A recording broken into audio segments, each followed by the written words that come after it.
Asia CEO is really a sought-after brand and recognition among the private sector. I work abroad as an OFW, and I've seen the experience of how Filipino were treated that time. So I always thought of creating an event someday to really recognize Filipinos and also market Philippines. Let's present Philippines in a positive light. And the goal is expand your business, start your business, move your business to Philippines, hire Filipinos. They're good people to work with, and you'll do well. That's the goal. Way back when we were the poorer or sick country of Asia, and now if you take a look at, for example, the BPO industry, we're #1 in the world. There's a lot of potential for the country, and if we are really going to see fruition that we are going to be one of the top economies by 2050, I think it is very important for us to really pool our resources together. And we always believed from the beginning that this association was the right medium, the right structure, and the right outfit to really put the Philippine business community on top of the agenda for the Filipino people and also for the international community. Well, it gives me a fantastic insight in terms of how broad the industries are and how many different types of successes that are contributing to the growth and inclusive growth of this nation.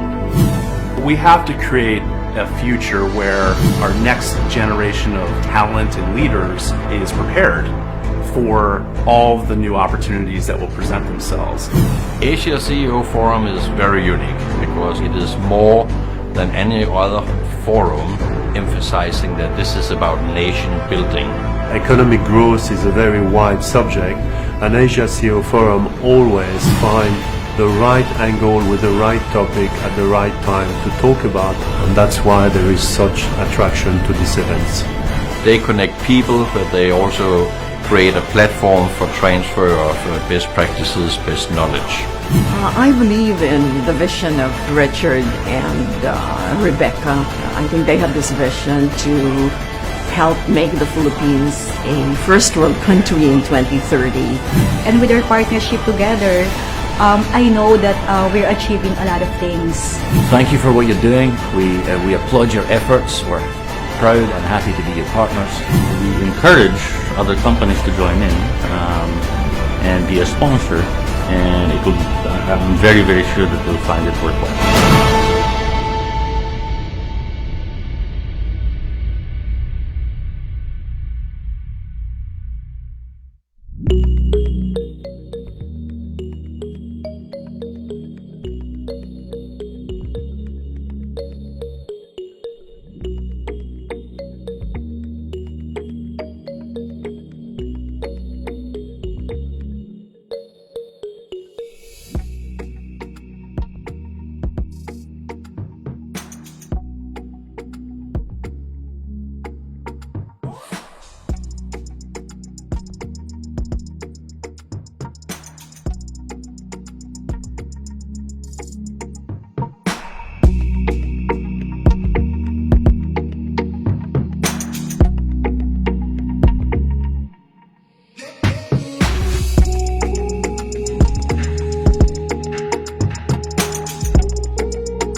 The Asia CEO Forum would like to thank our title sponsor, PLDT, major sponsors, JLL, LBC Business Solutions, Multisys, and Regus.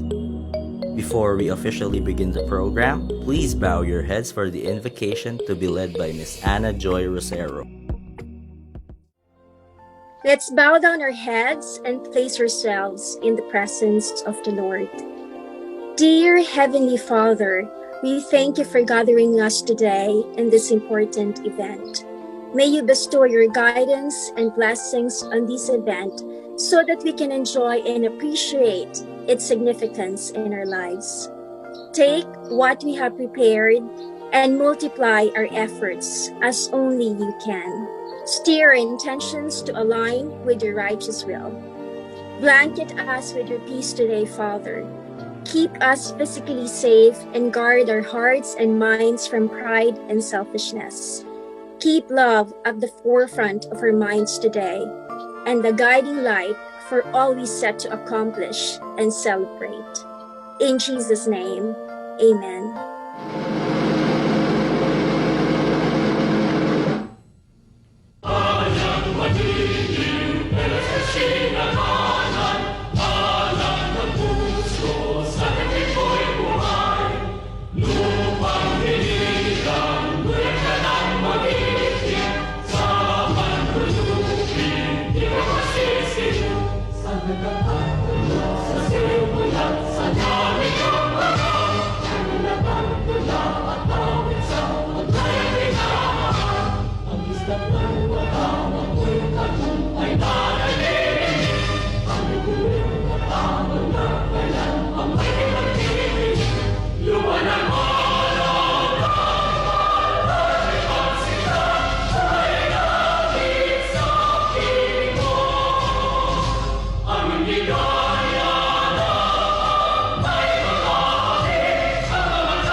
Welcome to Asia CEO Forum Online. This is the first event of 2021.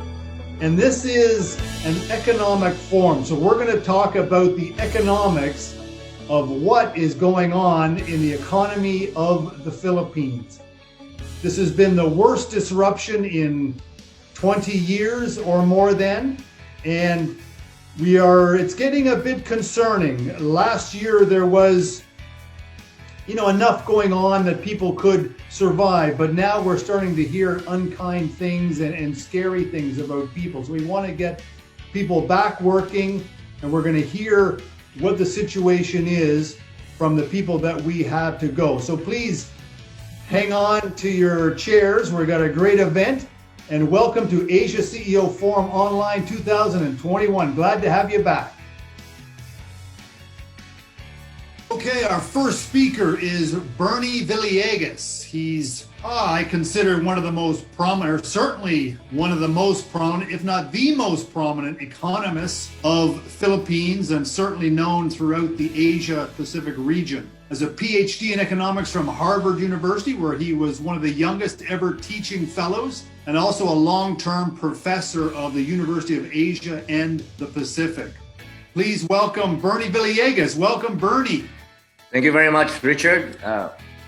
Greetings to all of you who are listening to this webinar on the Philippine economy. Probably uncharacteristically, I will start with the bad news. So, if we consider economic development as a race, in the sprint for 2021, let's say the 100-meter dash, the Philippines is going to be left behind by practically all of our neighbors. We are not going to recover that quickly this year, 2021, because of the way we have not managed very well the pandemic in comparison with Singapore, with Vietnam, etc., etc. So I don't expect the growth rate for 2021 to exceed, let's say, 4%. Although some people are more optimistic, they're talking about 6, even 8%. I think in the first semester, we will continue to have a lot of uncertainties. Second, third waves of new varieties of the virus, and so on and so forth.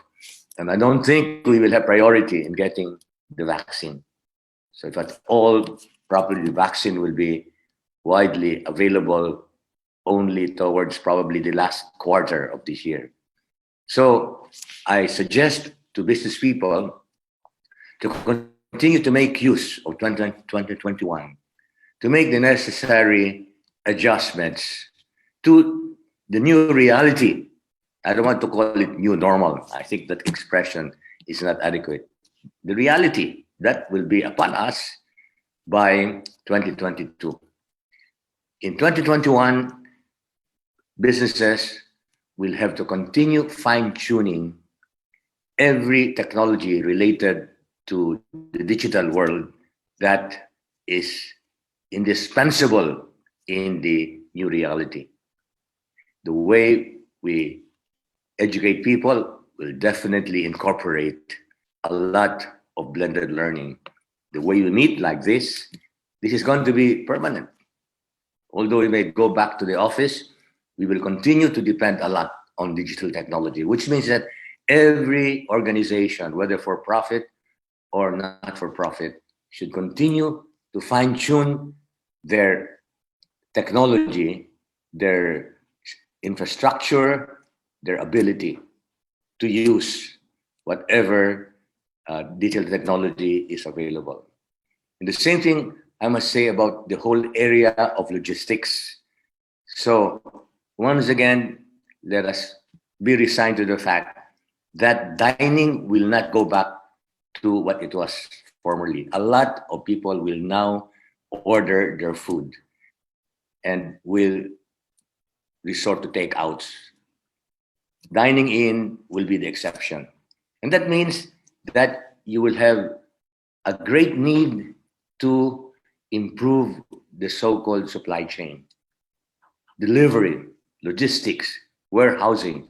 So let's make use of 2021 to perfect the supply chain in every possible sector where we know it will be indispensable, whether in food, whether in medicine, whether in even ordering bicycles, etc. Even the hard goods will now be partly ordered online.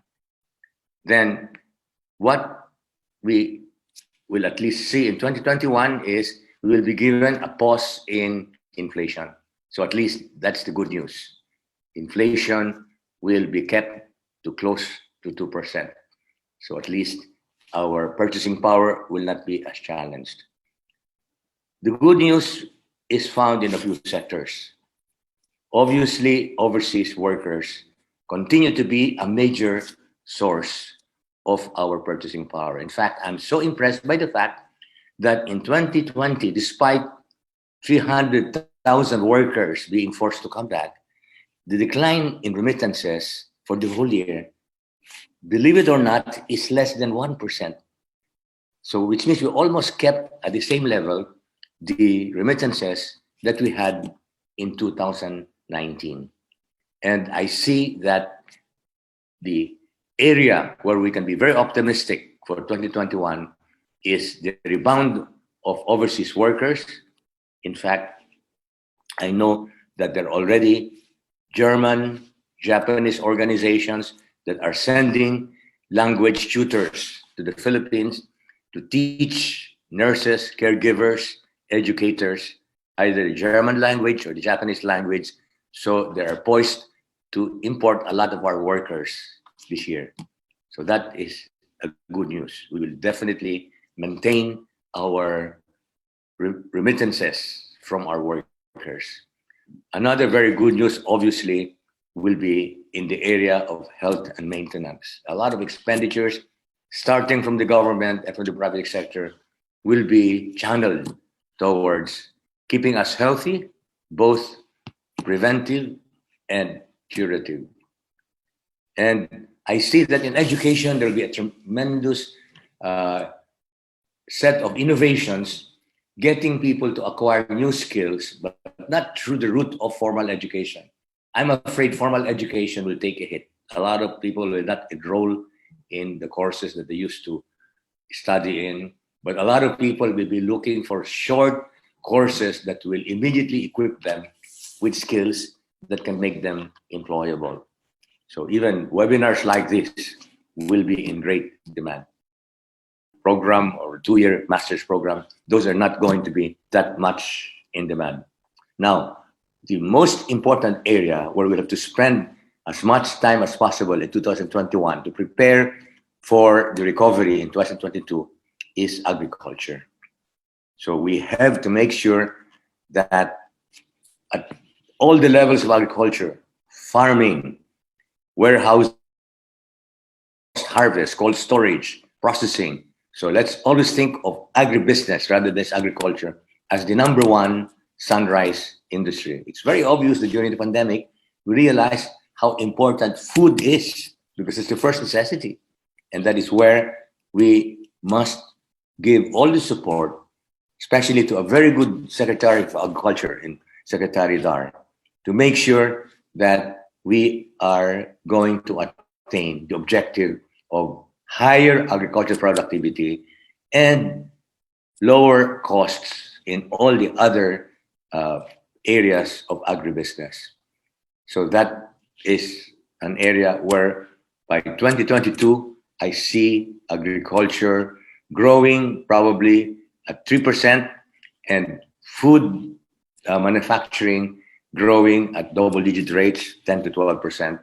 And hopefully, we will be able to produce enough for our population of 110 million and a surplus so that we can compete with Vietnam, Thailand, Malaysia in supplying the biggest market in the world for food, which is China.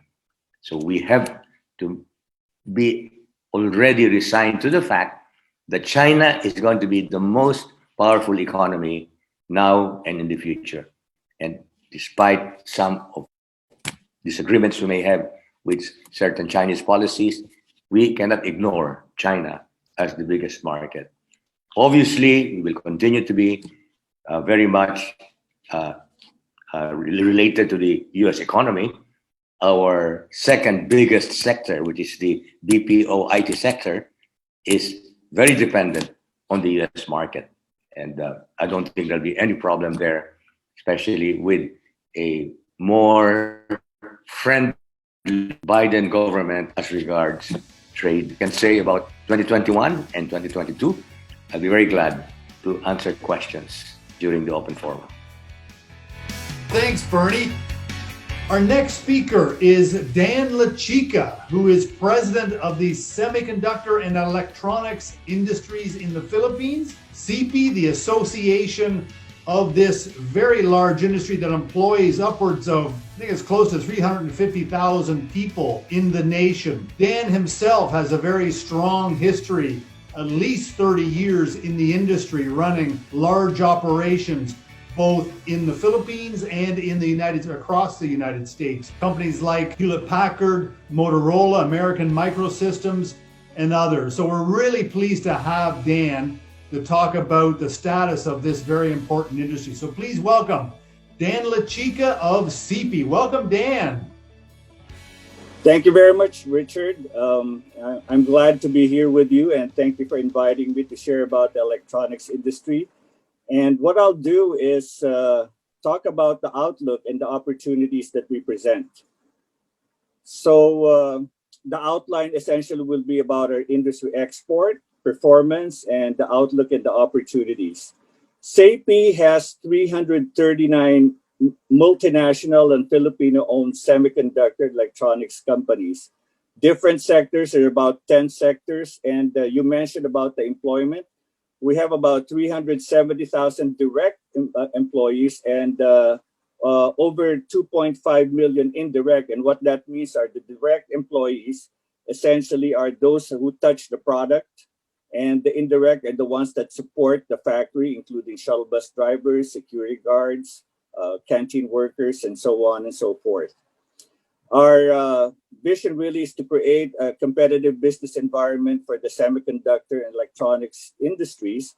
And this carried out to our mission, which is covered by the acronym TRAINS. Nothing to do with the tax reform, but TRAINS stands for training, roadmap, advocacy, information, networking, and services. We cater to the training needs of the industry. We develop an industry roadmap that will guide the industry for growth. Advocacies, that's when we talk to the government in terms of the policies and issues that concern the industry, like, for example, CREATE or the COVID-related pandemic issues. Information, we have a lot of, we're kind of like the hub of information among the stakeholders, be it government, the public, and the members.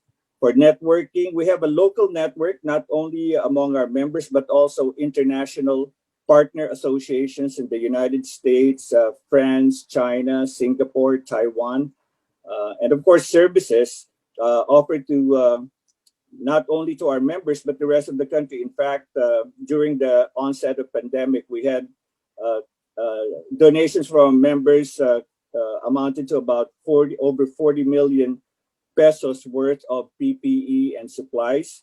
And during the rash of earthquakes and typhoons, we raised about 4 million pesos to donate to the victims. All this, essentially, these topics that I just covered would be covered in our Q1 GMM, which would feature speakers from government and the public sector. We even have a technology expert from the United States to talk about technology trends. And of course, we have people from Senate. We have an economic political briefing and a multitude of topics. And so we'd like to invite you to that on the 29th of January. In terms of exports, I can give you a flavor of what happened year to date as of November, because PSA data is about 2 months delayed because of the collation that they're going to have to do. So year to date as of November, we accounted for $35.8 billion, or 61% of the country's total exports of $58 billion. It's shy of our 2019 performance of $43 billion. By about 10%, but that's certainly much better than where we were during March, when we expected a 20% contraction. For the coming year, we expect 7% growth, and this is driven actually by emerging technologies such as artificial intelligence. 5G is a big one. Cybersecurity, because mostly a lot of people are working from home, and data security is quite important. Telemedicine, health data, and all of these emerging technologies and products require electronic products and components that we supply from the Philippines. We actually have a roadmap that was funded by DTI and administered by DOST, which identifies specific products and technologies that would propel the Philippines to a higher level of growth in the electronics industry. For example, in semiconductors, we're going to start off with IC design, propagating that IC design niche of the market. We want to look at 3D printing, collaborative robots, drones, batteries, smart batteries for the renewable energy. And as such, that will really present technology and employment opportunities, more employment opportunities for our countrymen. Even, we leverage from on one hand, you can look at the pandemic as a downside, but we can also look at that as an opportunity for growing technology in areas that would be beneficial to our country and our society. For example, in medical electronics, telemedicine, and COVID-related products, we see about 26% growth in that area. For industrial products, like I said, a lot of work from home and cybersecurity, we see a 57% growth in that area as well. And so all of these trends, we take advantage of the opportunities that are out there to provide higher export revenue and employment for our country. So that's about it for now, Richard, and thank you very much for the opportunity.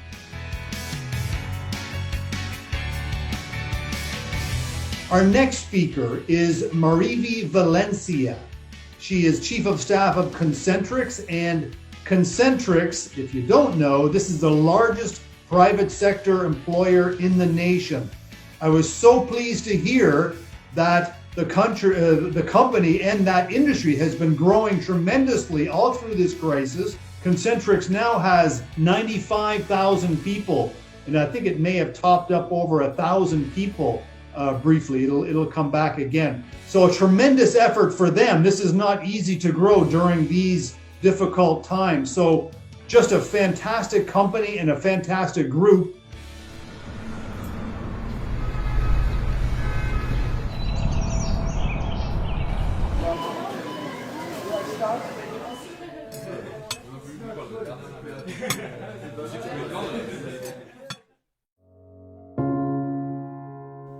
When the world seemed to stop,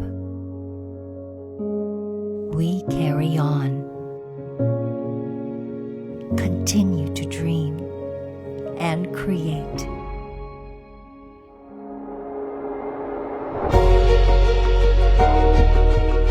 We don't just work with what we know.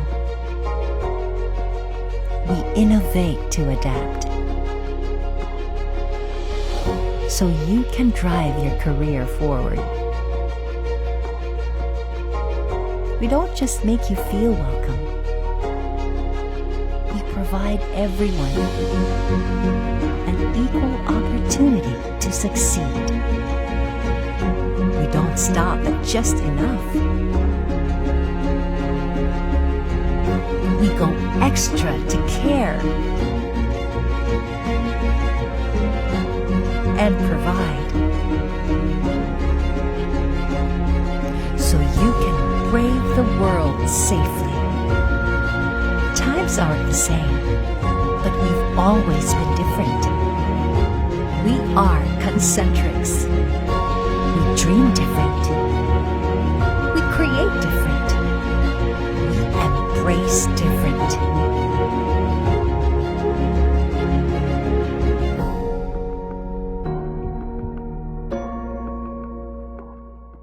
Please welcome Marivi Valencia of Concentrics. Welcome, Marivi. Good morning to all, and thank you so much for allowing us to participate in this forum. It is quite timely for us to talk about what is ahead for Filipinos and how can we continue to grow in spite of the ongoing pandemic. Truly, this has been an unprecedented event for all of us. We had to rethink, redo, and relearn our operating models, and with velocity, learn how to adapt to the ever-changing demands of this new normal. When the lockdown started back in March 2020, we at Concentrics only had one focus in mind, and that is, how do we continue to take care of each and every one of our staff members? Protecting, upholding, and preserving the livelihood of our Concentrics employees located across the country was our number one priority. And so, in spite of what was then quite a bleak outlook, we still went ahead and made the decision to provide the salaries of all of our employees, even when at the time when we only had around 20% of our total workforce were actually able to continue working. For context, when you look at the direct salaries that we pay to over 95,000 Concentric staff members in the Philippines, that actually translates to billions of pesos every year that goes into the economy. This is also how we have stayed true to our commitment of always supporting the Philippine economy in spite of any challenges or uncertainty. As the nation's largest private employer, Concentrics is in a unique position to make a difference in the 45 communities and 17 cities where we operate, thus contributing as well in strengthening the Philippine economy in the process. When most companies during the early months of the lockdown had to shut down operations, we focused on supporting various business organizations by partnering with over 1,500 vendors to support our employees as they continued to carry out their work. During the ECQ, we partnered with hotels, food concessionaires, laundry services, and transportation vendors, including TNVS companies. The actions and additional investments we took to care for our staff's safety and well-being resulted as well to supporting other businesses. So that I can give you a better picture of the scale and scope of the partnerships we were able to forge with various companies, let me read out to you some numbers. For transportation assistance provided to our employees, we were able to partner with at least 31 transportation vendors or organizations. When you look at the number of vehicles or drivers that were utilized and continue to be utilized up to this day to provide transportation assistance and support for our employees, that would be amounting to over 260,000 vehicles or drivers. We also had to provide accommodation, for our employees during the earlier months of the lockdown. And so we partnered with at least 117 hotels spread out across the country. That 117 hotel partnership translates to at least 10,000 rooms booked across all of these partners for the duration of at least 2.5 months. We partnered with 45 laundry companies across the country so that we could provide exactly that support and service as well to our employees. We work with 69 food concessionaires when we continued to provide free food for our staff. Aside from all of these great partnerships, we take pride as well in the fact that not only were we able to retain and preserve jobs in 2020, but we also grew and added more. We hired around 48,500 people last year, 32,000 of which are for new positions. One other initiative we had last year was a partnership with the Department of Tourism in order to help displaced workers. At Concentrix, we provide equal opportunity, and so even those without BPO experience or any previous job experience can actually apply with us. People have options not just for permanent, but for part-time or fixed-term employment, so they have the flexibility to eventually return to their former work if they choose to do so. In this partnership with the Department of Tourism, which we called Mabuhay, Concentrix hosted virtual job fairs in all regions, specifically designed to help displaced workers. It included learning sessions to help them understand what Concentrix and BPO work were all about, the training that we provide, and the benefits that's being offered. This resulted to around 2,500 participants and with 500 job applications being processed. As part of our commitment to our staff and as a responsible corporate citizen, we have confirmed our plans to offer COVID-19 vaccinations completely free for all of our staff who will opt to avail of this service. A portion of the vaccines we will purchase will also be donated to the Philippine government. This is also our support to the overall Philippine government's efforts to vaccinate 108 million Filipinos. We are deeply grateful and humbled to continue making a difference to Filipinos nationwide, especially during such an extraordinary time. We will remain resilient and altruistic in our contributions to sustain employment and businesses for those in other industries and sectors. And we will continue with our commitment to support our employees in the best way we can and to help them provide a better life and a better future for their families and to continue to bring strength and progress to the Philippine economy. Thank you so much for your time and for listening. Stay safe.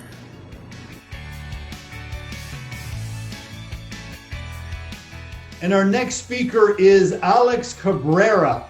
Alex is the chairman and senior partner at PwC of Philippines, and he is both a CPA accountant and a lawyer. He has been a board member on PwC's Southeast Asia regional consulting practice, and he attended both Harvard and Wharton, among other things. So Alex has a good broad range of experience speaking to his clients from many different industries about what's going on. So we're looking forward to hearing his story. So please welcome Alex Cabrera of PwC. Welcome, Alex. Oh, thank you, Richard, and Happy New Year. Thank you for having me on your program. So there's one thing noticeable about all these rating agencies, even our own government agencies, such as the BSP and the international rating agencies. They all have a bit of similar estimates of how down the economy was in 2020, and they also have similar projections about the Philippines, about the rebound of the economy on the second quarter of 2021. But you can see that this is consistent with management of this is actually consistent with the PwC and MAP survey that we conducted last year, where Philippine CEOs are of the same mind that it will take some time before the economy can recover. But they're saying 2022 to get back to the levels of where we were pre-pandemic, and that was in 2019. If you will notice that survey, which was done earlier, there was this global PwC survey that came later. And I was quite happy to note that actually that survey said, the international CEO said, that 2022 will be the year that the global economy will rebound to pre-pandemic levels. So very, very interesting there. And if you put the two together, it's like the material movement will happen in terms of rebound in the second quarter of 2021, beginning the second quarter of 2021. But we need to keep working at it to achieve that recovery pre-pandemic until 2022. So there are industries that thrived and sectors that were affected. The industries that thrived so far was food manufacturing, grocery stores, of course, telecommunications, even the SIM products thrived, and digital platform offerings thrived. But the most vulnerable sectors and still really trying to make ends meet even today: tourism, transportation, retail, and the most hit one, I would suppose, is restaurants. And they have really also a big value chain that supports them. And any rebound in our economy, Richard, in order for that to happen, there's one thing that is a requisite, and that is confidence. Confidence in our consumers, confidence for people to spend again.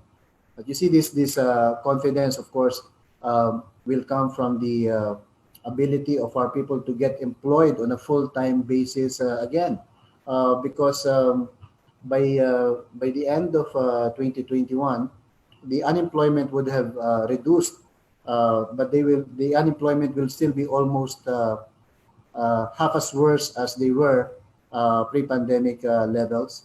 But I guess the hidden data here is the level of underemployment, because people are employed but they're underemployed, and I guess that's where the lack of confidence in consumer spending comes from.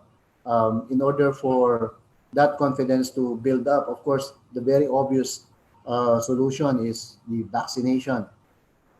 But we can't actually bet for vaccination to bring all the confidence back, because we may really never go back to that level of confidence of physical commingling even after vaccination until we get to a few years after immunization. So I'm trying to get to a point here, Richard, that the confidence building that we need will have to come from a confident virtual environment, virtual working arrangements, and virtual commercial transactions. And as good as digital transformation has been for many companies still barely scratch the surface on digital transformation. But the backbone of this, Richard, really is telecommunication services and broadband. I say this, and I also say that we are in a very good position today to be able to bridge that gap. You have Globe, you have Smart, and you have the recently franchised Dito Telecommunity, previously called Mislatel. This is the Chinese-backed telco. And you have Converge, that has laid a powerful fiber optic network nationwide, still recently listed and still trying to get the funds to implement its infrastructure. And you have the Now Telecom, the high-tech modem outside your building walls, that's working with Nokia to introduce the 5G technology, standalone mobile technology. You have all this, but among these companies, there's hundreds of billions of pesos needed for capital expenditure, Richard, and you can't really source them all domestically, and you need foreign capital to help fund this telecommunication infrastructure and to give access to more than 100 million of our people in the multi corners of our 7,100 islands. And there's one thing that needs to happen for foreign equity to come in, and that is the amendment of our constitution. Because right now the foreign ownership in public utility companies is limited to 40%.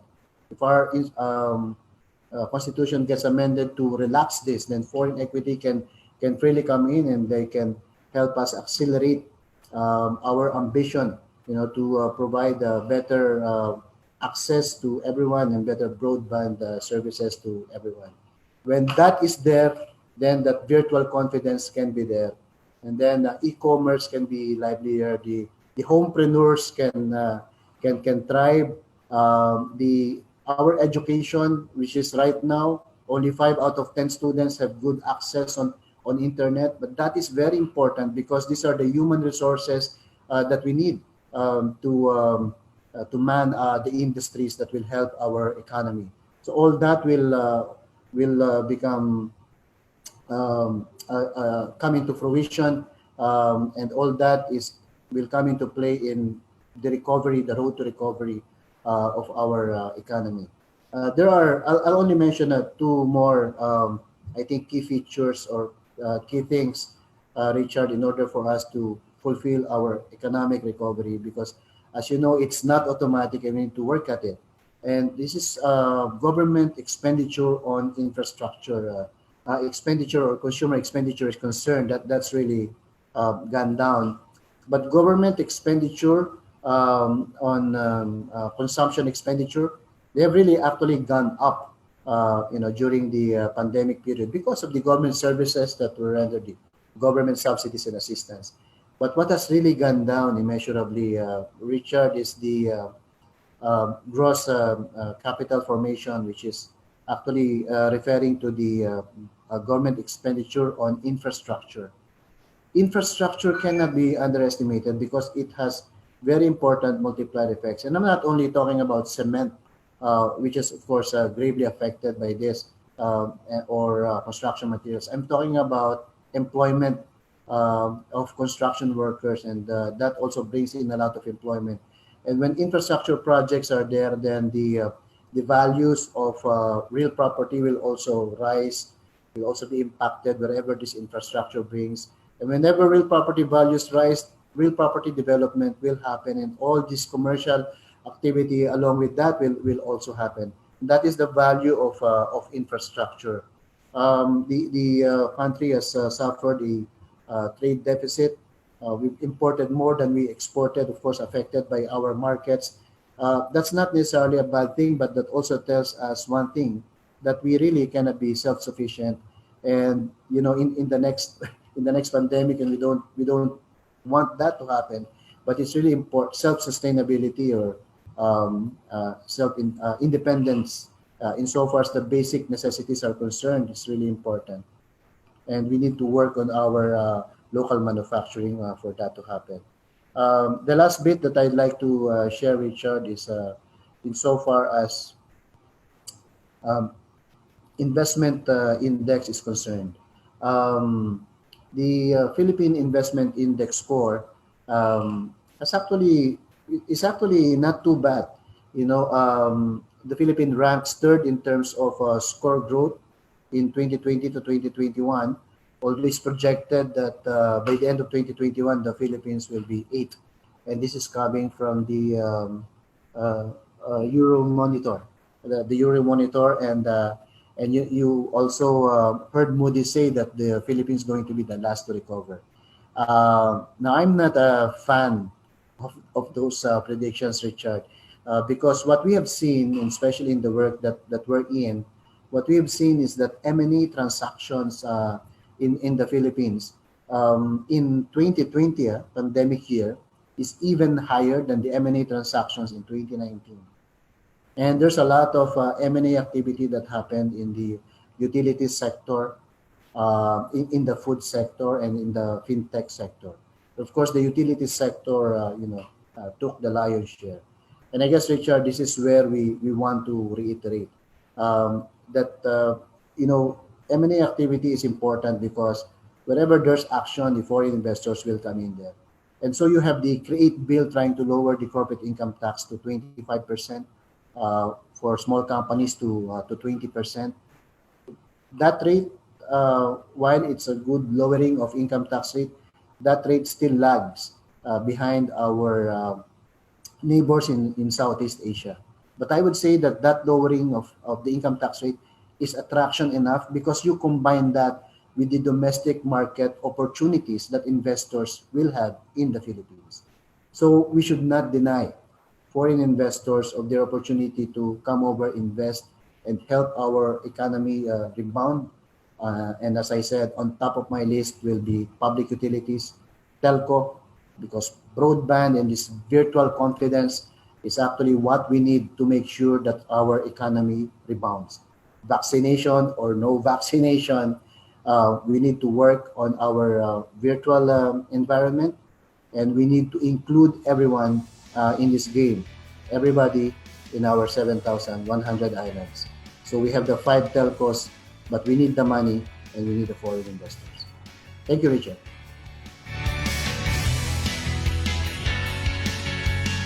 Okay, so thank you very much to Alex Cabrera of PwC. And our next speaker, we're so pleased to have her, Congresswoman Stella Kimbo. She is the representative of the 2nd District of Marikina, but has really become a force in politics over the past few years. She previously served as the founding commissioner of the Philippine Competition Commission and quite a prominent professor and department chair at the University of Philippines. She has a PhD in economics from the University of Philippines and also did postings in academia in the Netherlands and the United States in prominent roles there. So really pleased to have her. Please welcome Congresswoman Stella Kimbo. Welcome, Stella.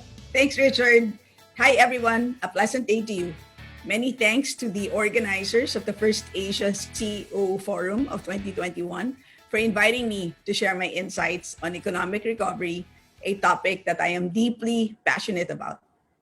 And as you may know, before I became a member of the House of Representatives, I was a professor at the University of the Philippines School of Economics for 2 decades and served as commissioner of the Philippine Competition Commission for 3 years. Certainly, 2020 was not kind to us. The Taal volcano unleashed its wrath upon us. 4 super typhoons came our way.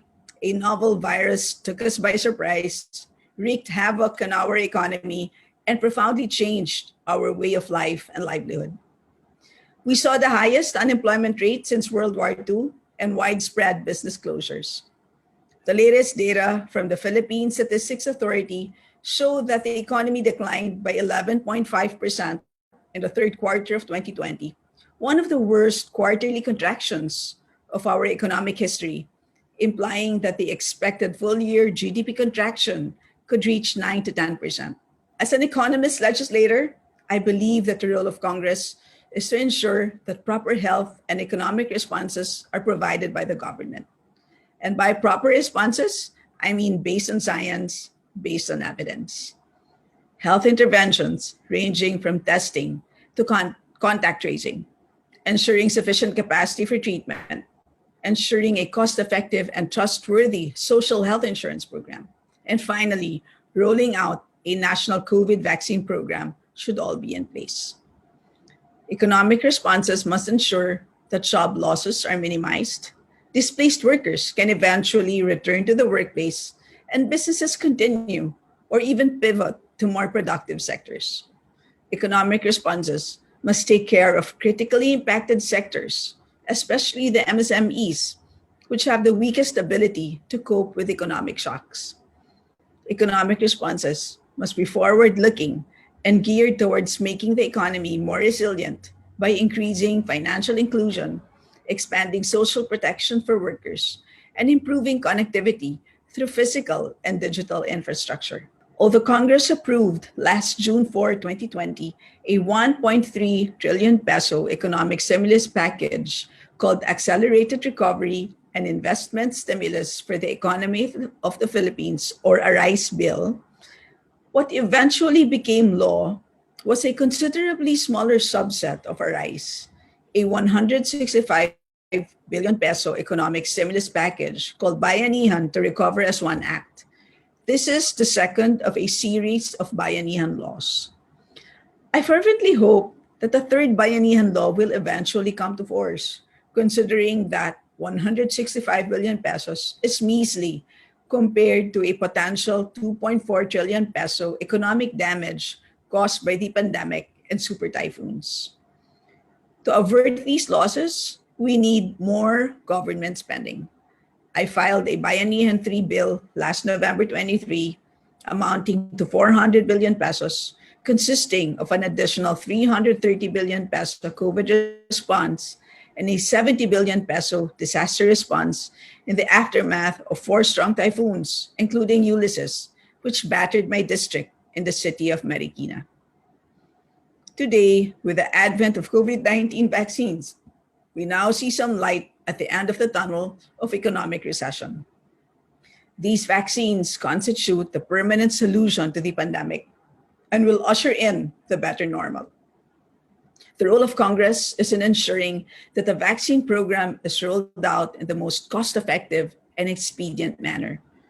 Every day of delay means an additional day of lockdown or an additional day of reduced consumer, worker, and business confidence. The public can look forward to scrutiny by Congress on the vaccine procurement and distribution in the coming days. Congress shall provide a venue for discussion and information dissemination to build vaccine confidence. With an inoculated population comes the emergence of a more resilient Philippine economy, which can finally achieve the much-delayed structural transformation to an industrialized nation. To ensure that workers are better protected from risks of job loss, especially those caused by general economic downturns, I filed the PhilJobs Act of 2020 to institutionalize a national unemployment insurance program. This bill seeks to protect workers from the risk of substantial income loss and consumption reduction caused by job loss by providing unemployment benefits and training during the period of job search. And towards the very important goal of job creation post-pandemic, to ensure that domestic capital is sufficiently supplemented by foreign capital, the business community, both global and domestic, can look forward to the passage of the CREATE Bill. We are currently consolidating the approved versions of the lower house and the Senate through the bicameral conference committee, of which I am a member. Many experts say that reduced corporate income tax rates and fiscal incentives are not going to be sufficient to effectively compete for foreign investments in the ASEAN. Therefore, we need to provide a more open and liberal economic regime to foreign investors. No less than our leader, Speaker Lord Alan Velasco, filed a resolution of both houses seeking to lift the restrictive economic provisions of the Constitution, including on foreign ownership of corporations, exploitation of natural resources, ownership of public utilities, restrictions on land ownership by foreigners, and foreign participation in media and education. Hearings have commenced this week. Party leaders in Congress have already expressed support for this very important piece of legislation. And if all of these legislative pieces fall into place, as soon as the pandemic is over, our economy should be poised for a full throttle towards economic recovery. From where I stand, these are my aspirations. Thank you for the opportunity to share these with you.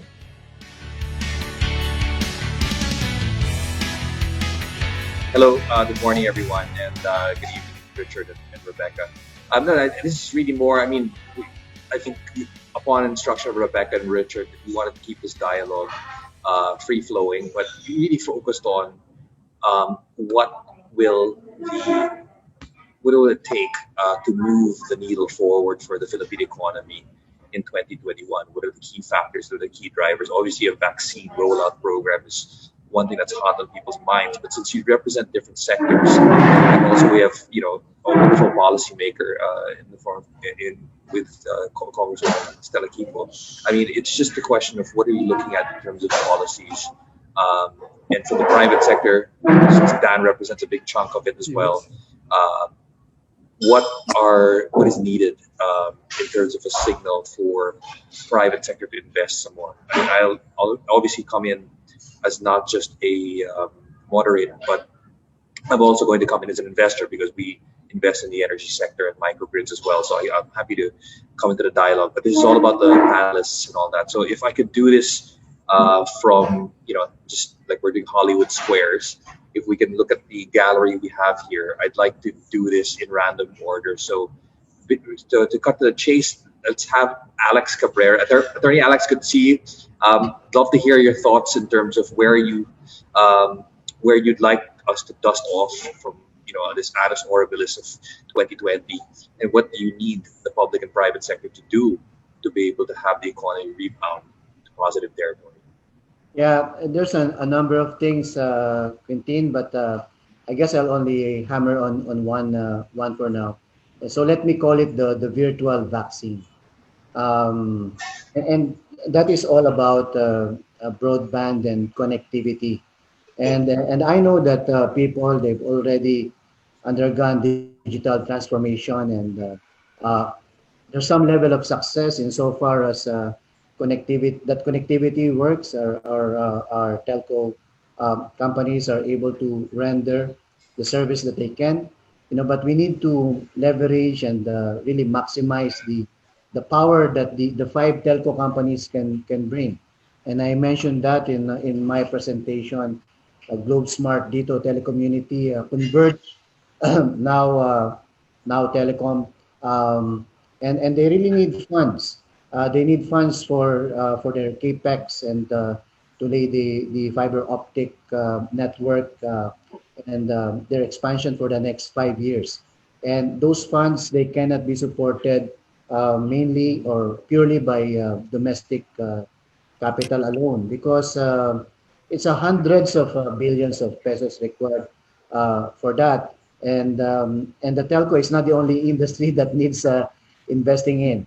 So definitely we need the help of foreign capital to come in. And that is why this difficult conversation about the amendment of the Constitution to relax foreign equity limitations on public utilities must really happen. It is not a shoo-in. After Congress, there needs to be a plebiscite. But still, if Congress approves it, then foreign equity can come in, because you don't need to come in as equity immediately. You can come in as convertible convertible notes, subject to the approval in a plebiscite of this relaxation. Then foreign money can come in. And I say that because they are beginning to come in. On the utilities side, the utilities is the biggest, has the lion's share of M&A transactions in 2020. And as I said, 2020 beat 2019 insofar as M&A transactions are concerned. And wherever the action is, the foreign investors will come in. So I guess I call it the virtual vaccine, because the actual vaccine will build confidence, right? People will go out, people will go to their workplace, people could spend again and enliven our domestic market. But the thing is, in order for that confidence to happen, the vaccination must happen, the underemployment must be cured, and they must have purchasing power again. But vaccine is tough. Singapore, for instance, will only begin on June, vaccination that's subsidized by the government. And in the Philippines, there are unclear signals of what to take. And of course, private sector doesn't prefer a certain vaccine. I don't prefer that vaccine as well, but that is being peddled by the government, because that's the vaccine that's available to us now. So it may take time. And in the meantime, we need to build confidence. So we need to build that confidence in the access will help the homepreneurs, the home entrepreneurs. Better access to internet will encourage work from home, and probably we don't need to see so much traffic anymore. It will be especially helpful to our education system. As I said, 5 out of 10 students don't have good internet access, and it's really going to be a big problem for the kind of competent resources that we want to produce to help the industry contribute to our economic progress. We need the academe to churn out quality human resources, and they need connectivity for that to happen. We can go on and on, but really the virtual vaccine is one vaccine that we really need, and we cannot underestimate its importance. We're 7,100 islands. It's not only for inclusion and for many people, it's now for survival. Thank you, Attorney Alex. You've set the pace for the discussion. So what I want to do to help refine the answers is to look at what's the low-hanging fruit, immediate action that policymakers in the private sector can do, but at the same time, a long-term, policy reform and structural reform that can help encourage investor confidence here sustainably. So Dan, good to see you again, and I trust the members of SAPE are doing well under the circumstances. Tell us about what your crystal ball looks like and what drivers you need to see from the public and the private sector. Thank you, Quentin. And on one hand, I agree with Attorney Alex that we need to improve our connectivity, our broadband, especially in the context of working from home, distance learning, even telemedicine. But I think that issue existed before the pandemic and will continue to exist after we get some semblance of normalcy. You can throw in there the need for better infrastructure, the need for better incentives, etc. But I think to your point, from our perspective, our issue really is to get the vaccines commercially available. And I think at this point, we're in a quandary because there's this tripartite agreement, and it kind of limits the access of corporations who are willing to donate to the government. But and I understand it's a issue of supply and availability. In fact, what I hear is going to happen is demand will still be exceeding supply until 2023. So that's a very big hurdle. So in our minds, this and in all likelihood, there might be new strains, right? So the thing that kind of cripples us is, now we have the travel restriction extended to the end of the month. What's going to happen on January 31? Because I don't think we're going to have vaccines. I don't think we're going to have a good handle on the strains that are coming out there. So I think we're working with government right now, DTI, PEZA, IATF, to kind of come to a reasonable solution, albeit interim solution. For instance, looking at what other countries are doing, like the mandatory 14-day quarantine, etc.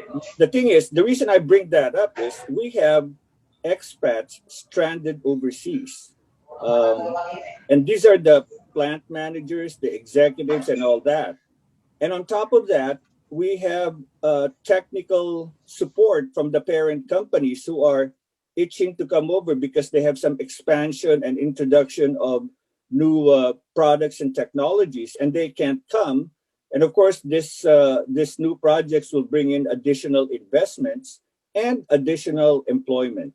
So I think from a private sector perspective, we just need to continue working with government to figure out how to minimize the risk for our country, for our community, but at the same time, have some reasonable measures to ensure that investments and employment continue to grow. From the electronics industry perspective, we really suffered this year better than where we were in Q2, from a projected 20% contraction. we may end up the year with, 10%, reasonable considering where we're at. So from $43 billion, we're hoping to hit $39 to $40 billion of exports.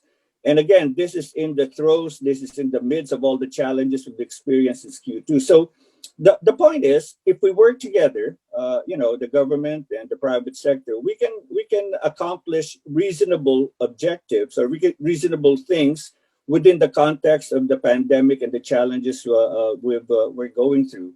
But I think it's just imperative to continue to have that dialogue and communication and coming up with sane and rational expectations and measures. Create was a big win, and thank you to Congressman Stella and of course our friends in the Senate. There are some, improvements that we'd hope to see. For example, the 10-year transition, I guess that's a compromise. The thing is, it's not perfect.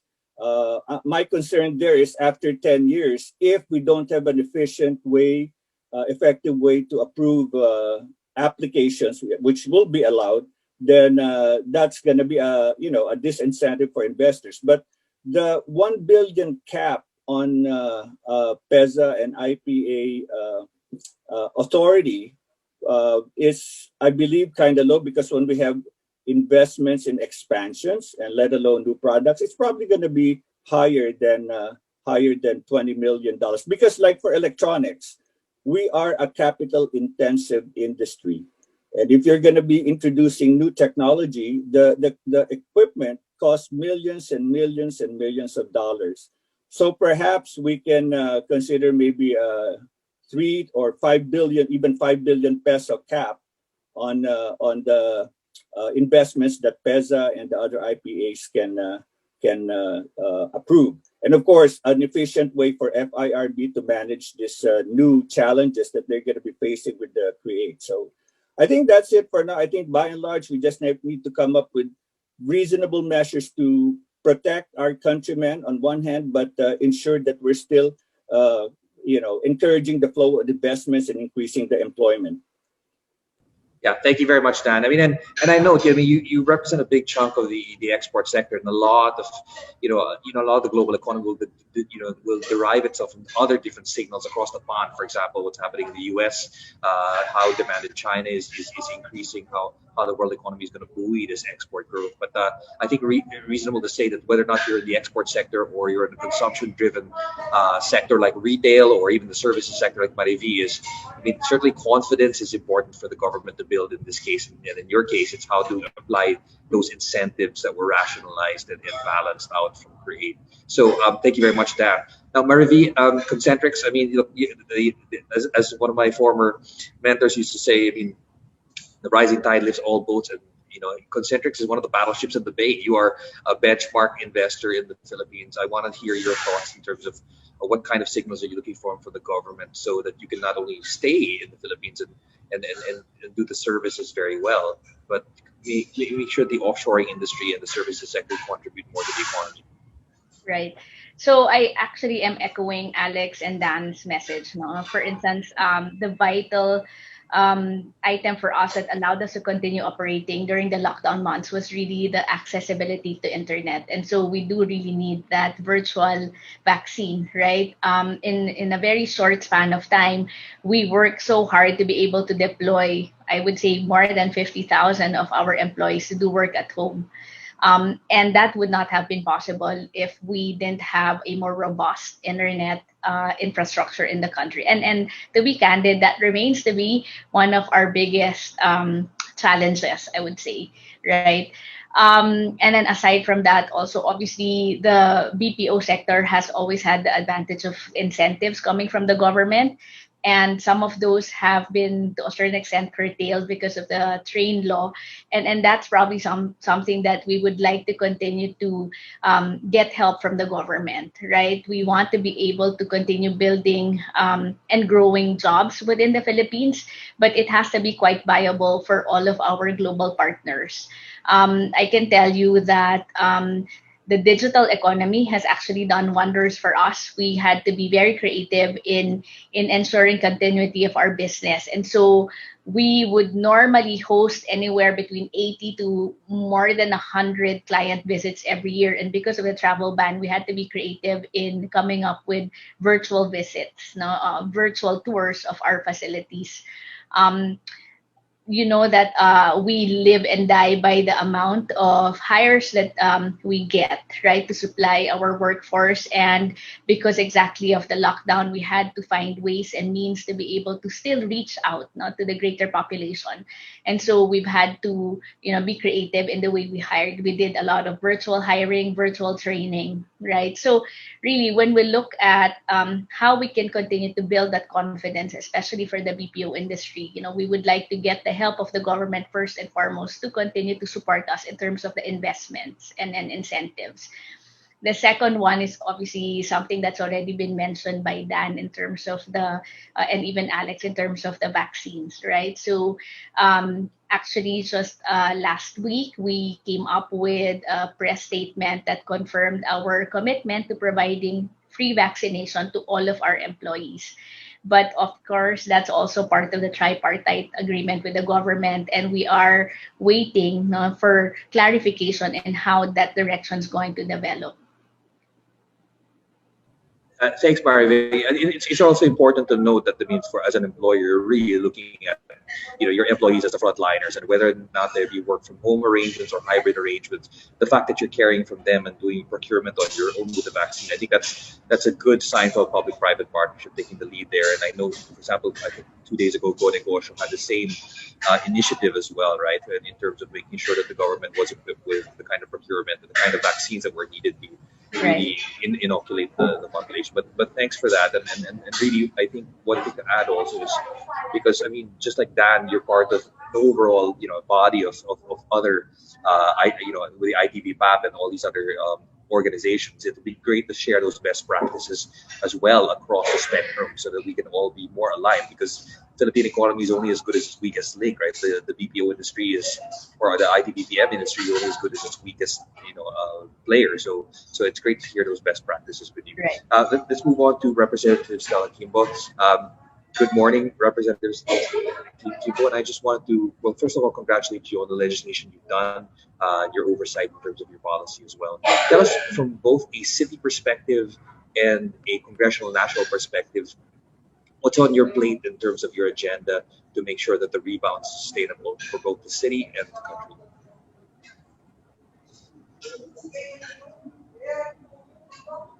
Well, when we speak about low-hanging fruits in terms of legislation, so we have the CREATE bill. There's a House-approved version, there's a Senate-approved version, but unfortunately, they're very different. And so we need to go through a bicameral conference committee. And so right now, that's what we are working on. Of course, we here, Dan, we are trying very hard to increase the threshold, so that practically speaking, of course, by having a higher threshold, then that would mean fewer approvals going through the FIRB. So if we think about what is the practical number of approvals that an FIRB can handle at any point in time, clearly a 1 billion threshold is not going to be tenable. So we're doing everything that we can to try to increase that. And but of course, again, we have to keep in mind what the purpose of the CREATE bill is. Remember, the part 2 there is about incentives. We want to make sure that incentives are rational. In other words, that they're given to the proper sectors. They're given to sectors that would not have grown without the incentives. So the guiding principles need to be there. We want to do that to avoid fiscal irresponsibility. We don't want to be in a situation where we are very generous to sectors, in fact, overly generous to the point that we will end up in a fiscal crisis. So that's something that we are really reflecting on the best way that we can at this point. But rest assured, we are really working hard on this. And just like you, we want it passed as soon as possible. In terms of the economic cha-cha, I think most of us here in this meeting today are probably going to agree that we really need a more open and liberal economic regime. That's something that we've been, that business has been clamoring for so many decades now. And it's, however you look at it from at least an economic perspective, that's the right thing to do. But unfortunately, it's probably not going to be as low-hanging as we want it to be. But the fact that it's the speaker who filed the resolution means a lot. And not only that, in Congress, most party leaders have already expressed support for the measure. Of course, there's going to be a lot of debate, but personally, the flexibility, that the clause, unless otherwise provided for by law, is going to be introduced. That for me is the most important thing. We want amendments on economic provisions to be ordinary legislative amendments as opposed to constitutional amendments, which obviously are typically politically charged and would need a plebiscite. So for me, just by increasing the flexibility is already a win. We can, of course, in the future, talk about exactly what we mean by what exceptions are necessary for each of those. But again, that's something that perhaps even later Congresses can work on. In terms of the vaccine, clearly, a vaccine program's objective in terms of health is to save lives and avert deaths. That's pretty clear. But as far as the economy is concerned, it has to be clear to everyone that the purpose really of the vaccine program is to increase confidence. That's the only way that consumers will leave their homes and businessmen will continue to engage in business activities.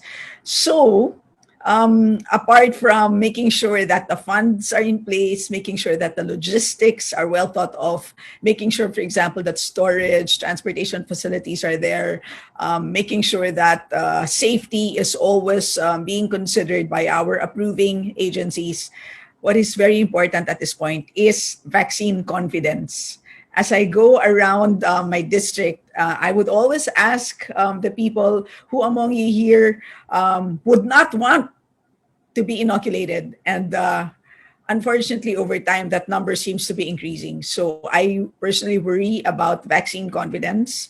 So if there's anything that we should be working on, it has to be that government has to be more proactive in engaging the public, explaining what things like efficacy means, and assuring everyone that this is really the way to go.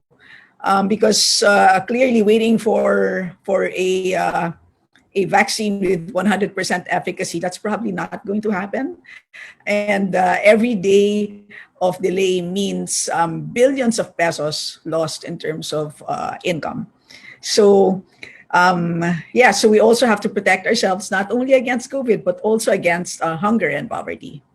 I just wanted to add one last thing on what are low-hanging fruits. And I think that the private sector willingness and LGU willingness to participate, particularly in the financing of COVID vaccines, that's a low-hanging. So what I'll do is I'll recap. I go, first of all, Representative Kibo, thank you very much. It's a very multi-layered perspective, given the fact that you represent one of the leading cities of the country. You're also doing policies at the national level, but looking at the immediate, medium-term, and long-term solutions, like for example, vaccine confidence, which is a word that really is going to resonate for the next few months, depending on how the government and the private sector does its rollout program. The CREATE law that needs to be hashed out at the bicameral conference to make sure that there's enough balance between bringing in investors, but at the same time making sure that the Moody's, the Fitches, and the Standard & Poor's don't start kicking us out of their ratings. And at the same time, looking at policies that will increase more foreign investment and inclusive development. So I think those 3 points are well taken, and we appreciate your leadership in the House of Representatives. All the best on that economic agenda. Now, I think we were supposed to have Dr. Bernie Villegas in the... Sorry, everyone, we're having trouble. Bernie was in, and then his connection must have fell out.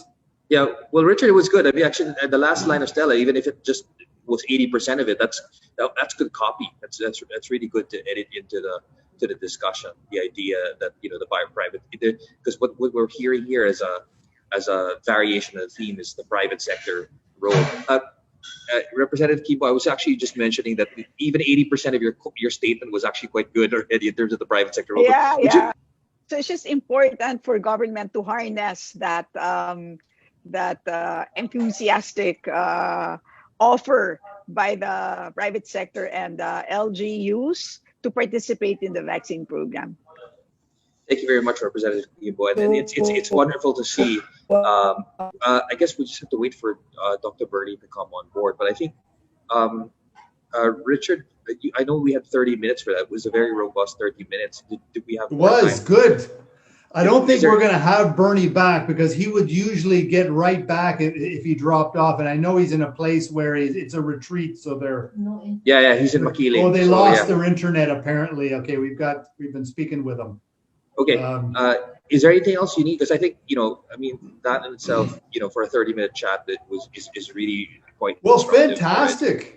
Yeah, I was really pleased with Stella. We were really enthusiastic with her. She really believes that the private sector has done its part, and certainly Marivi and the whole BPO industry has really done their part. They've really grown, and Dan as well has really, stabilized things, and they're ready to grow. So we got a good, 3 good stories, and then Alex, and then Bernie as well. So it's really good. Can I add one thing for everybody?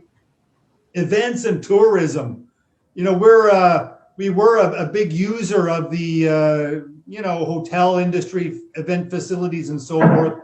Boy, they've really been hit hard. It's really a tragedy kind of a thing. So we're hoping to get them, to help get things going again. But it's been a really hard thing. So Richard, yeah. If I can just comment on that, right? So one of the things that I actually wanted to also thank Congresswoman Stella is the fact that the BPO industry was allowed to be part of the exemption list. So even during the start of the lockdown, we were allowed to continue operating. And while we had to actually provide accommodations for all of our employees, so we provided them everything. We housed our employees in our facilities, and for most of them, Richard, I'm so happy to be able to share the fact that we actually partnered with hotels for them to continue also their operations. So for Concentrix alone, we partnered with 117 hotels and rented out almost 10,000 rooms for the duration of at least 3 months. So I think in that small way, and because exactly the government allowed the BPO industry to continue to operate, we were able to contribute still to the other sectors. Of course, not to mention, we continued to work with food concessionaires, even laundry services, because we had to provide that also for our employees, and even transportation vendors. So I think as far as the BPO industry is concerned, allowing us to operate has actually enabled us to also support the other businesses and sectors. That's very true. I heard from Marriott, or we heard from Marriott all about this, and some of the other hotels about, I know you were, there was others as well, but I know you were certainly the biggest from all reports I got. So it really did save a lot of jobs that period of time. So well done. I'm so glad it worked out. And Richard, Richard, if I may add, perhaps another low-lying fruit, but only as far as Congress is concerned, additional economic stimulus, particularly for critically impacted sectors like tourism. So as far as Congress is concerned, we're actually ready to Bayanihan 3 bills. But of course, that's only on the part of Congress. We need to do exert more effort convincing both the Senate and the executive that we do need more economic stimulus. So if that happens, then this low-hanging fruit can actually be eaten. Wow. Yeah, Richard, if I can add just two things, and it was a brilliant point by Representative Kimbo that at the end of the day, stimulus is important. This you don't have to be Keynesian or anything like that, but the idea everybody's going through a crisis right now, and I think we're taking cues also from across the pond when you look at the U.S. Increasing stimulus checks from $600 to perhaps $2,000. I mean, if the world's leading economy needs a stimulus, I suppose a developing country like the Philippines, is going to need one too. And one more point, just because my company runs a microgrid in Palawan. On the tourism side, we're seeing some pickup already. The two hotels that we supply power to in Sabang, where the underground river is basically increasing its consumption already. We're seeing an increase of 30 to 40% already in January alone, which means that we know tourists are coming, and even if it's staycation, even if it's just local tourists. So I'm going to echo my mentor, Dr. Bernie, who's not here, that a consumption-driven economy, over 70% of it, which really comprises growth in the Philippines, is going to need that kind of infrastructure, that kind of confidence, so people can spend their money, whether it be tourism or MIC, like meetings, conferences and events. So I see the signals coming in. I think new infrastructure like Skyway, small airports opening, that will definitely help the economy. That's my input from a private sector. Good. Well, that was a good session, everyone. I hope we can get things going back again. You hear different stories from different people. Some say it's not going to be till next year. Others say it's coming sooner than that. So let's see. But I'm so pleased to have Marivi and Dan say positive things, and then Stella ready to push the government to spend some money. It really is needed. Boy, it's pretty scary, the calls we're starting to get. So thank you very much, Alex, Kintin, Bernie, who unfortunately got cut out, but we'll be seeing everyone again soon, I hope. I look forward to meeting you all in person again. So, but did everybody meet everybody? Marivi, did you meet everyone? Yes, I was able to. Thank you, Richard. Yeah. Stella is a tremendous asset for us in government. So, sorry, Richard, sorry, I think I got message, Dr. Bernie's message. He just needs to come back and put his input. So if you don't mind, if we just have 4 minutes. All right, here he is. Where is he? I just let him in. Okay. Hi, Dr. Bernie. Here's Bernie. Hi, Dr. Bernie. Okay, he's connecting. 1 sec. Back. Indeed. Bernie. Back. There he is. Oh. There he Dr. is. Bernie. Okay. Dr. Bernie, I actually spoke on your behalf a bit. I was just talking about, we have a great consumption-driven economy, and to the extent that the infrastructure and the confidence comes in for local tourism and local, retail spending, that's really going to help the economy up from the ground up. So that was my take on your input. But now you're here, you could say the rest of it. But no, so keep up the great work everyone's doing. I like I said, I just can't. I'm just so impressed that Marivi is growing so much as she is, and then Dan as well. Bernie, are you okay there? I'm back. Yes, but you never know. Yes. Would you like me to make some comments? Yes, please. Yes, Dr. Bernie. It was about what do you think both the public and private sector should do from a low-hanging fruit perspective, or the structural reform. Yes. Well, the economy rebounds sustainably. Yeah. Let me emphasize the fact that in the next 12 to 18 months, the government has to be the agent of growth. The private sector will just have to follow. Until the vaccines are available, I'm very pessimistic. I think the vaccines will be widely available to Filipinos only in the last quarter of this year. So it will be 2022 when we will see some results of the vaccine. So let's be realistic.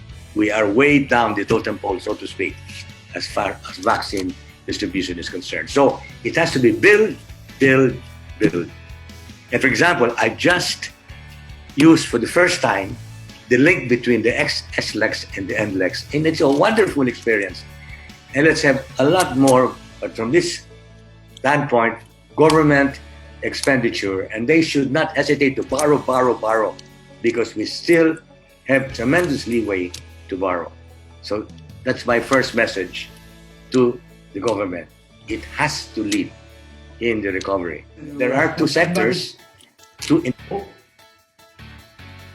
the BPO IT sector, and the second would be all the overseas remittances that will be flowing in. Those two will continue whatever happens to the pandemic. Okay, thank you everyone for being with us for the first Asia CEO Forum of 2021. And let's get ready for the future. So our next event is the Asia Women's Forum. This is an annual event of the past 7 or 8 years, I think now. And we have some amazing speakers who will be part of that. So join us. We'll see you soon. Please keep well, everyone. Thank you. Asia,